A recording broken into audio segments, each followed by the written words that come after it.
welcome to the Cosmic Egg Stories. Today we will be talking about the story of the great Queen Hatshepsut. From Kemet, ancient Egypt. Amun-Ra, the king of the gods, sat upon his throne and looked out upon Egypt. Presently he spoke to the assembled council of the gods, to Thoth and Khonsu and Khnum, to Isis and Osiris, Nephthys, Horus, Harmachis, Anubis and the rest, saying, "There has been many a pharaoh in the land of Khum, in the double land of Egypt, and some of them have been great and have pleased me well. Khufu and Khafra and Menkaura long ago who raised the great pyramids of Gizeh. Amenhotep and Thutmose of today who have caused the peoples of the world to bow down at my feet. Now is the dawning of the golden age in Egypt, and it comes into my mind to create a great queen to rule over Khum. Yes, I will unite the two lands in peace for her. I will give her rule over the whole world, over Syria and Nubia besides Egypt, yes, even to the far distant land of Punt."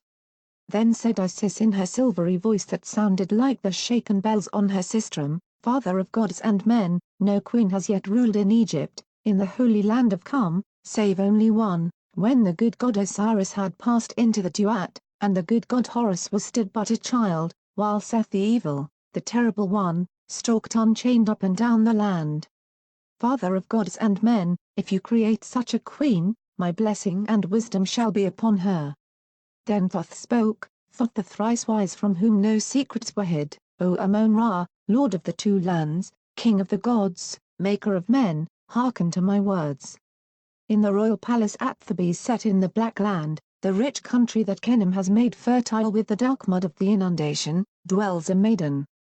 Ames is her name, and none in all the world is fairer than she nor more beautiful in all her limbs. She is the new-made bride of the good god King Thutmose, who has but now returned to Thebes after his conquests beyond the great green sea in the lands of the Syrians and the Apura.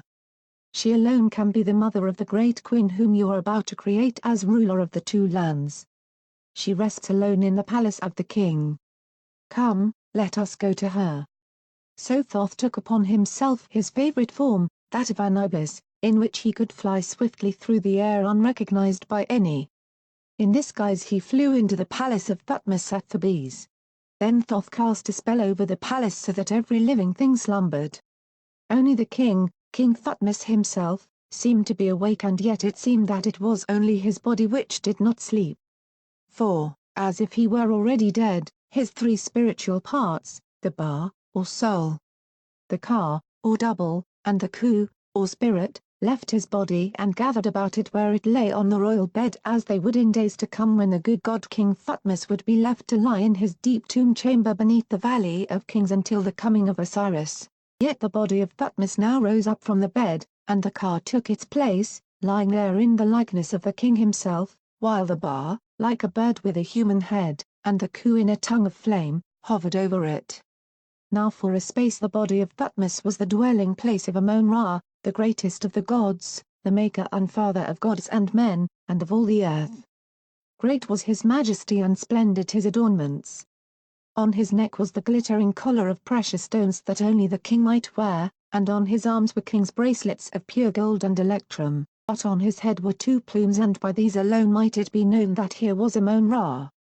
Yet it seemed as if light shone from him, for as he passed through the dark palace, hall and chamber and corridor gleamed and faded in turn as if the sun shone in them for a space and then was veiled behind a cloud. And as he passed and faded there lingered behind him a scent as of the richest perfumes that come from the land of Punt. He came to the sleeping place of Queen Ames, and the double doors of ebony bound with silver opened before him and closed when he had passed. He found the queen lying like a jewel on a golden couch that was shaped like a lion. He seated himself upon the couch, and he held to her nostrils Amun-Ra's divine symbol of life, and the breath of life passed into her as she breathed, and the couch rose and floated in the air. Then, waking or asleep, it seemed to Queen Ames that she was bathed in light so that she could see nothing above or below or round about her but the golden mist, save only the form of her husband the King Thutmose, who spoke in a voice that seemed to echo away into the distance, saying, "Rejoice, most fortunate of women, for you shall bear a daughter who shall be the child of Amun-Ra, who shall reign over the two lands of Egypt and be sovereign of the whole world." Then Queen Ames sank into deep and dreamless sleep, while the form of Thutmose hastened back to where the Ba and the Ku hovered above the bed on which lay his car. A moment later Thutmose lay there sleeping as if nothing had happened, while the Ba, the Ka and the Ku had faded from mortal sight.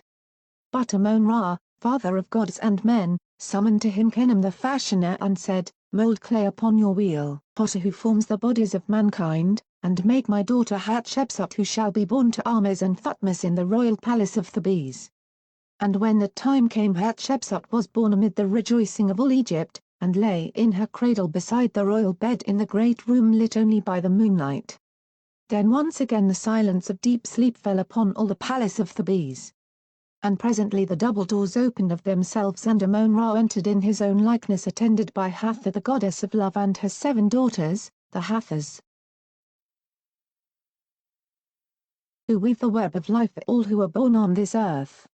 Then Amon-Ra blessed the baby Hatshepsut, taking her up in his arms and giving her the kiss of power so that she might indeed become a great queen, as his daughter should. And the Hathors wove the golden web of her life as Amon-Ra directed. And as they wove it seemed to pass before the eyes of Queen Ahmes so that she saw her daughter's life laid out before her.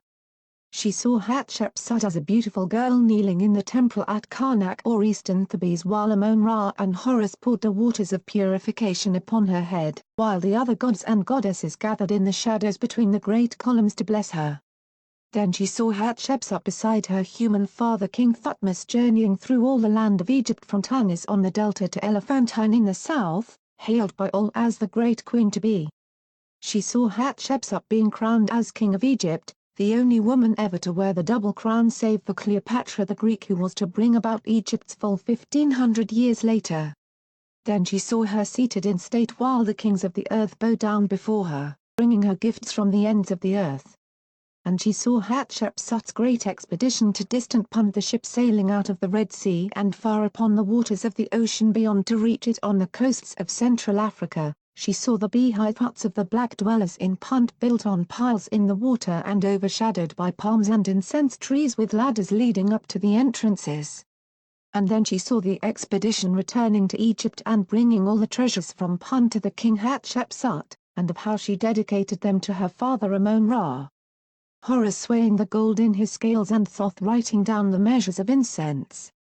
And the good god Hatshepsut herself offering the best of all she had before the ceremonial boat of Amon-Ra that was carried by the priests of Thebes.